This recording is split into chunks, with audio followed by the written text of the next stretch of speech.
Hər vaxtınız xeyir olsun. Gündəm xəbərinin efirində 8 dekabr tarixidir və günün hava haqqında məlumatını diqqətinizə çatdırırıq. Belə ki, dekabrın 9-una olan hava haqqında məlumatı Milli Hidrometeorologiya Xidməti açıqlayıb. Belə ki, sabah Bakıda və Abşeron yarımadasında bəzi yerlərdə arabir yağış yağacağı gözlənilir. Ayrı-ayrı yerlərdə isə axşam yağışın leysan xarakterli olacağı ehtimalı var. Gündüz yağıntıda qısa müddətə fasilə olacaq. Mülayim şimal və şimal-şərq küləyi əsəcəyi gözlənilir.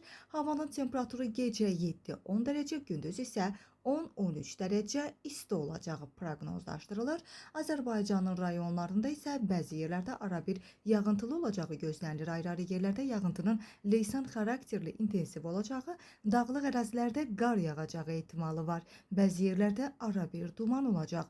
Arada güclənən şərq küləyi əsəcəyi ehtimal edilir. Havanın temperaturu gecə 2-6 dərəcə, gündüz isə 9-13 dərəcə isti olacaq. Dağlarda isə gecə 0-5 dərəcə şaxta, gündüz isə 0-5 dərəcə isti olacaq. Gecə ilə gündüz arasında heç bir fərq gözlənilmir. Bu da Milli Hidrometeorologiya Xidmətinin verdiyi hava haqqında proqnoz idi.